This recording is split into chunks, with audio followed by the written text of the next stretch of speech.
Welcome back to our channel, Mrs. Nandu Button Vlogs. Boost Horlicks போன்விட்டான்னு கடைகளில் போய் வாங்காமல் வீட்லேயே ஈஸியாக ஹோம்மேட் போன்விட்டா எப்படி ப்ரிப்பேர் பண்ணுறதுன்னு தான் இந்த வீடியோவில் பார்க்க போகிறோம். ரொம்ப ஹெல்த்தியான இந்த ரெசிபியை ப்ரிப்பேர் பண்ணுறதுக்கு முன்னாடி மறக்காமல் நம்ம சேனலை சப்ஸ்கிரைப் பண்ணிக்கோங்க. அண்ட் இதை எப்படி யூஸ் பண்ணுன்னு சொல்லி வீடியோ எண்டில் சொல்லியிருக்கேன். ஸோ வீடியோவை ஸ்கிப் பண்ணாமல் பாருங்கள்.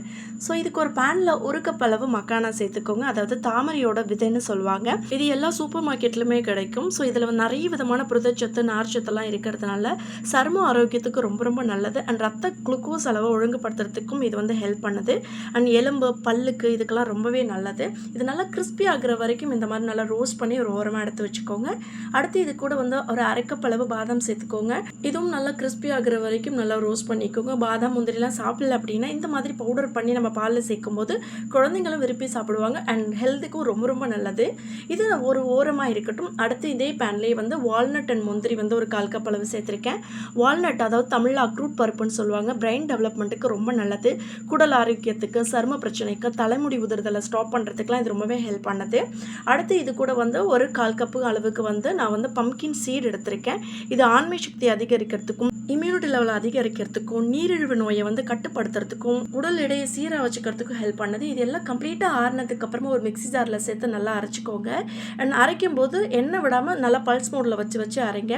அரைச்சதுக்கு அப்புறமா 1 ஸ்பூன் அளவுக்கு கொக்கோ பவுடர், 1 ஸ்பூன் அளவுக்கு பால் பவுடர், ஒரு ஸ்பூன் அளவுக்கு நாட்டு சக்கரை சேர்த்துருக்கேன். இதையும் நல்லா பல்ஸ் விட்டு இந்த மாதிரி அரைச்சிக்கோங்க. நல்லா பவுடர் ஆகணும். இதை நீங்கள் அப்படியே வச்சுக்கலாம். அப்படி இல்லை அப்படின்னா ஒரு ஸ்ட்ரெயினர் வச்சு நல்லா சலிச்சிட்டு வச்சுக்கோங்க. ஸோ குழந்தைங்க சாப்பிடும்போது அடியில் ஒரு சில நட்ஸ் கொஞ்சம் ஒரு மாதிரி இருக்கும். ஸோ அந்த மாதிரி ப்ராப்ளம் வராமல் இருக்கும்னா நல்லா சலிச்சு வச்சுக்கிறது நல்லது. இது ஒரு ஏர்டைட் கண்டெய்னரில் ஸ்டோர் பண்ணி 2 மந்த் வரைக்கும் நீங்கள் யூஸ் பண்ணலாம். அண்ட் இது கூடயே நீங்கள் விருப்பப்பட்டீங்கன்னா நீங்கள் ட்ரை ரோஸ்ட் பண்ணும்போது ஓட்ஸ் சேர்த்துக்கலாம். அண்ட் பிஸ்தா சேர்த்துக்கலாம். அதெல்லாம் உங்களுடைய விருப்பம் தான். ஸோ நான் இன்றைக்கி நார்மலாக இந்த இதை வச்சு செஞ்சுருக்கேன். நீங்கள் விருப்பப்பட்டீங்கன்னா மற்ற இன்க்ரீடியன்ஸ் எல்லாம் ஆட் பண்ணி நீங்கள் பவுடர் பண்ணிக்கலாம். இதை நார்மலாக எப்போதும் போல் பால் காய்ச்சிட்டு நீங்கள் பாலில் ஒரு 1.5 ஸ்பூன் அளவுக்கு சேர்த்துக்கோங்க.